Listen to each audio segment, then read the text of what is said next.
The cost of this haircut was $0. Hi, I'm Lisa, and I just wanted to share with everybody how I cut my hair. And a couple people had emailed me and asked where I get my hair done, and I get my hair done at Shea Seifert, which is my house, because I don't pay for people to cut my hair. So a while ago, I don't know, maybe like 8 years ago, I was in $190,000 in debt, and I couldn't afford to get my $200 haircuts and my, I don't even know what it was, probably $200 and some color, because, when you color your hair and the more hair you have, the more formula you need to use. And so they charge you more and they say it takes more time. I don't know. Who knows if it's even true? I'm not in the hair industry. I just know that I paid them a lot of money for a very, very long time. So I don't color my hair. This is my natural hair color. And I just started cutting my own hair, mostly just to save money. And in the end, I did go back. Once I paid off all of my debt and I started making money, I thought, well, I deserve it. I should go get an expensive, fancy haircut. And quite honestly, I didn't like what they did. I got so used to cutting my own hair. I like the way that I cut it. I like how it turns out. It actually just needs a little bit of a trim today. So I'm just gonna show you what I do, and then you can do it too, because I think it's really easy. And I mostly learned just by watching other YouTube tutorials as well. So first of all I do, so if you look at, I know it's hard to see because my hair is black, but I just have layers all around. Right? I don't have as many layers in the back just because I think it looks a little ratty then, and it looks a little 1980s, which I did grow up in the 80s, and I totally had that 1980s hair. But I always cut my hair dry. So cutting your hair wet is really for professionals who probably know more about what they're doing. But I always cut my hair dry. So the first thing I do is I just take this section. I start at the very top. So here's my bangs. And I can kind of see from before where my other bangs are. And I just kind of section it off. So I don't worry too much about getting this exact, but I section it off. So I have a small square here in front. And this hair doesn't belong here.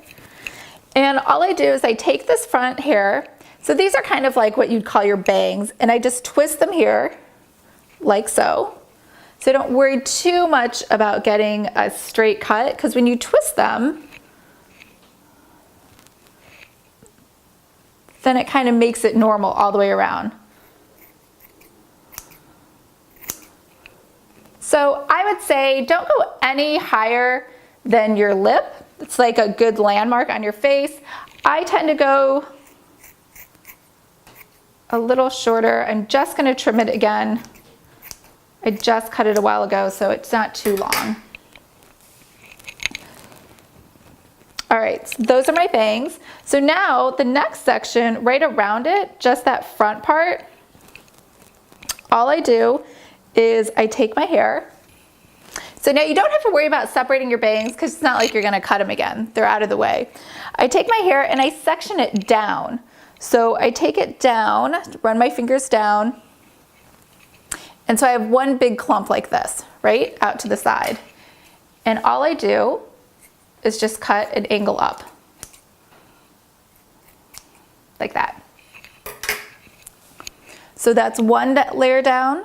So I'm only gonna go back probably one more layer towards the back, right? Because once you get back here, remember, like I said, I just kind of leave it alone. So same thing, I'm just gonna pull it out like so, and just even it up and trim it up. So I'm just gonna repeat the same thing on the other side, and you'll notice that my part is a little bit to the side, but for the most part, it's pretty close to the center. And I'm very consistent. I always part my hair that same way. So again, I just pulled out that first layer and just did a little cut or a little snip. Not a lot. Same thing over here. Just gonna go one more layer back, pull it out.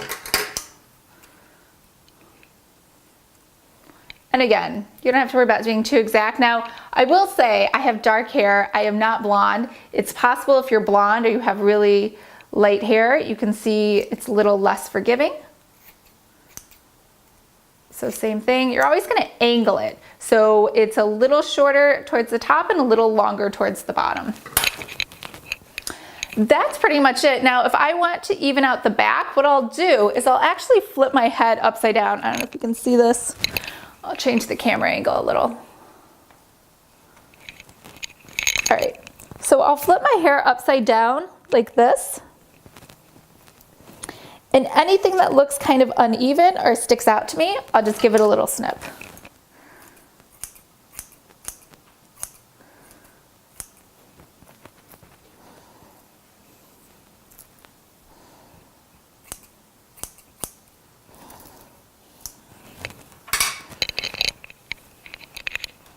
So there you go. That's how I cut my hair. You can see I have a little bit of a side sweep over here in the front of the bang. It's not really bangs. They kind of shape my face. The layers over here, same thing. They're really subtle. They just kind of come down and out to the side. And I would say I do this maybe once a month. My hair grows out pretty fast, or maybe once every other month or a month and a half. As long as you stay on top of it, it's much easier to do. If you wait a little too long, it's much harder to get that shape back. But again, you saw I didn't have to trim that much off. I actually just trimmed it last month. And that's all you need to do, and it doesn't cost you a cent. So, you know, if you're worried about ruining your hair, it always grows back. But in general, if you just trim a little bit off, it'll be fine. Remember, always trim it dry, and just go conservative the first time and it should be fine. And again, this is obviously for people who have hair like mine or want their hair to be shaped like mine. It's gonna work much better than someone who wants a pixie cut. I don't even know how to advise on that, but I'm sure you can find it somewhere else that might be a little harder. If you want a pixie cut, that might be a little harder because it's hard to see behind, whereas my hair is long enough, it all, as you see, can fit up front. So thanks for watching. And again, I'm not a beauty blogger, but I have been into hair and makeup a lot lately because of my friend Nicole, and hope you like these and you find them useful. And remember to subscribe to my channel below. I actually post writing tips every Monday.